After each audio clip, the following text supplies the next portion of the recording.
Bismillahirrahmanirrahim. Assalamualaikum warahmatullahi wabarakatuh. Alhamdulillahirabbil alamin wa bihi nasta'in ala umuri dunya waddin. Wassalatu wassalamu ala asyrafil anbiya'i wal mursalin wa ala alihi wa ashabihi rasulillahi ajma'in, amma ba'd.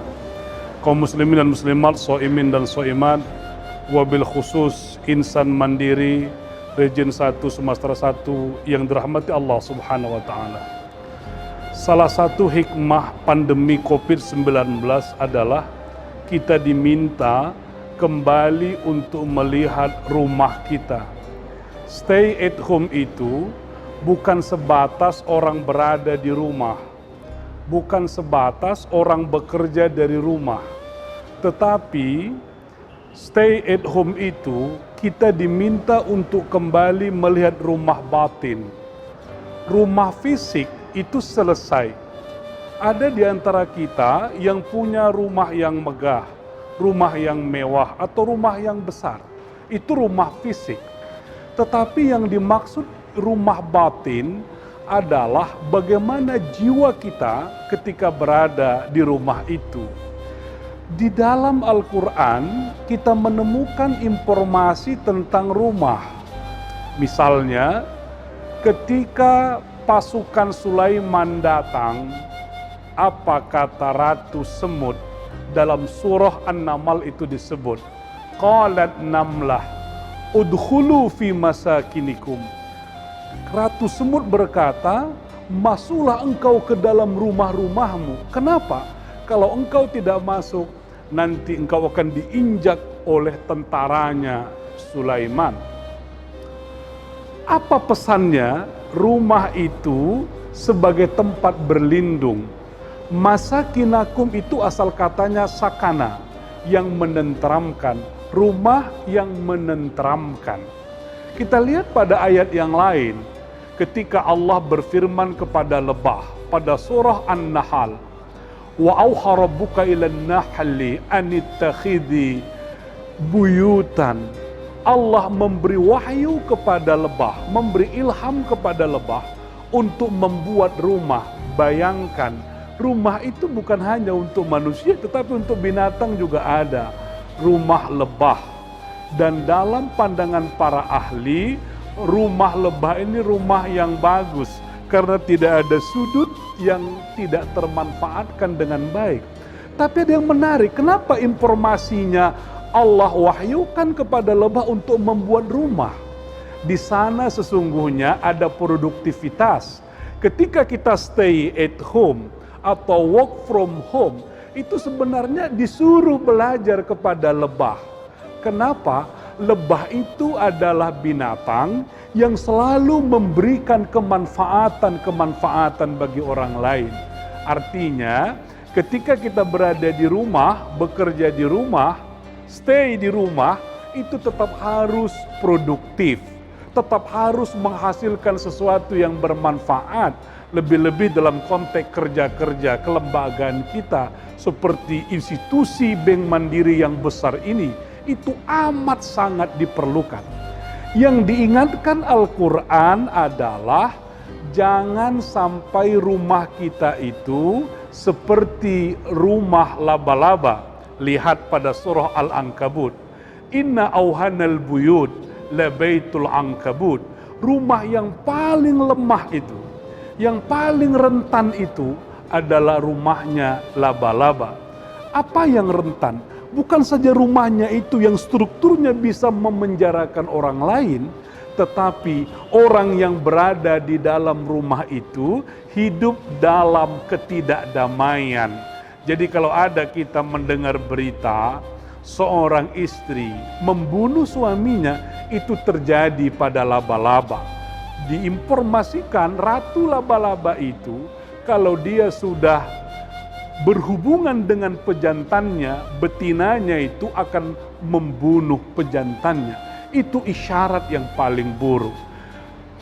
Insan mandiri yang dirahmati Allah Subhanahu wa taala, ini informasi Al-Quran tentang rumah. Ada juga rumah yang baik, itu adalah diisyaratkan dengan surga. Masakinu thayyibah. rumah yang menenteramkan dan juga baik. Nah, tadi saya katakan ketika kita stay at home, kembali ke rumah masing-masing, kita disuruh melihat rumah kita. Apa maksudnya? Melihat rumah batin. Apa rumah batin? Rumah yang mendamaikan. Sekarang ini banyak orang yang bingung ketika berada di rumah. Selama ini dia pergi pagi, pukul 6, pukul 7 harus berangkat ke kantor, anaknya masih tidur, dia pulang pada malam hari, anaknya sudah tertidur. Dia tidak ada melakukan interaksi di dalam rumah, kecuali hanya tempat tidur saja, tempat istirahat saja. Tapi pada saat ini dia harus berada di rumah. Banyak orang tua yang bingung mau melakukan apa. Makanya ibunya sibuk dengan gadgetnya, suaminya sibuk dengan handphonenya, anaknya sibuk dengan gamenya. Tidak ada juga interaksi, tidak ada juga di sana aktivitas-aktivitas yang bermanfaat. Disinilah kita kembali kepada semangat yang disampaikan Rasul. Rumah batin itu adalah rumah yang membahagiakan, rumah yang menenteramkan jiwa, rumah yang dirindukan. Insan mandiri yang berbahagia.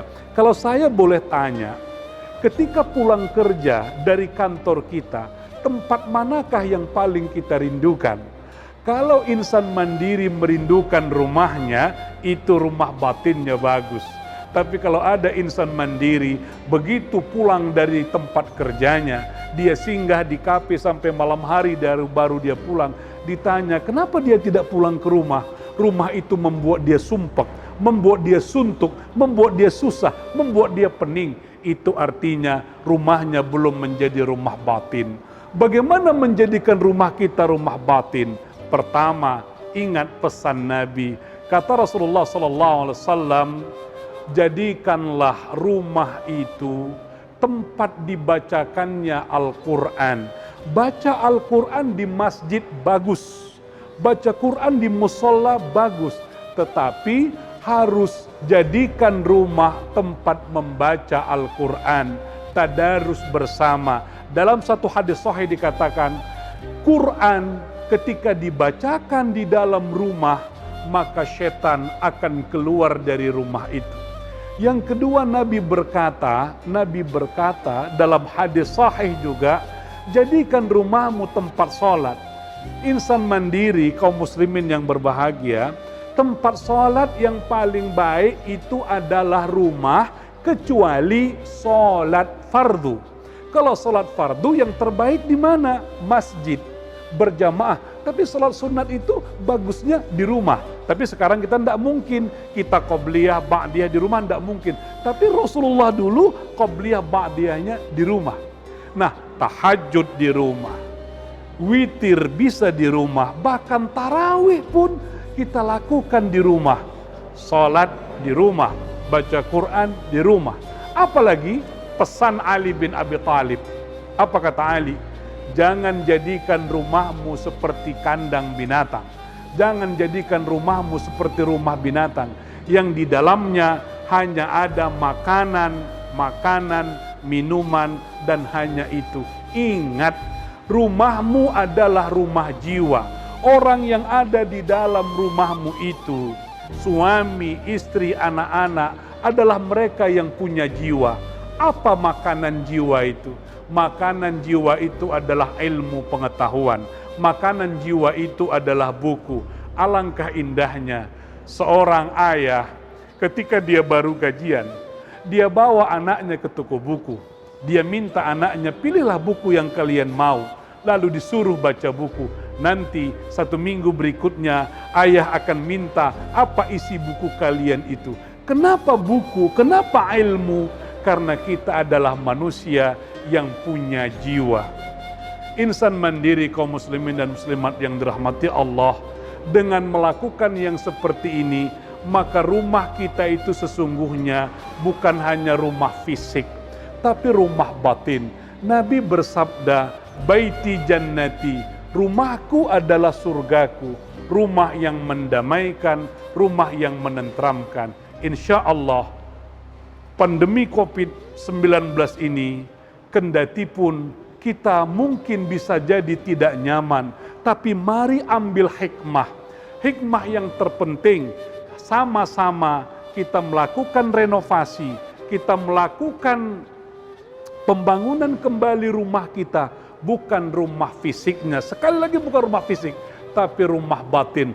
Rumah yang di dalamnya, keluarganya, anggotanya hidup dengan damai, hidup dengan tenang, karena mereka semuanya adalah dekat kepada Allah Subhanahu wa ta'ala. Insan mandiri, kaum muslimin yang berbahagia, percayalah, kalau rumah kita menjadi rumah batin, rumah surga, insya Allah, maka penghuninya, keluarga kita akan bersama-sama nanti berkumpul kembali di Jannatun Naim. Sebagai terakhir sekali saya mau sampaikan, dalam Ramadan ini, coba telaah surah At-Tur, satu surah penuh.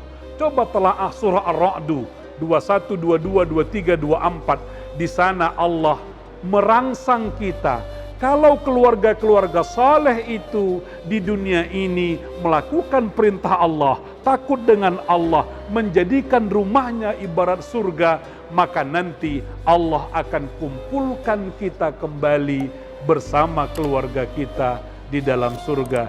Insya Allah, mudah-mudahan ada manfaatnya bagi kita semua. Billahi taufiq wal hidayah. Assalamualaikum warahmatullahi wabarakatuh.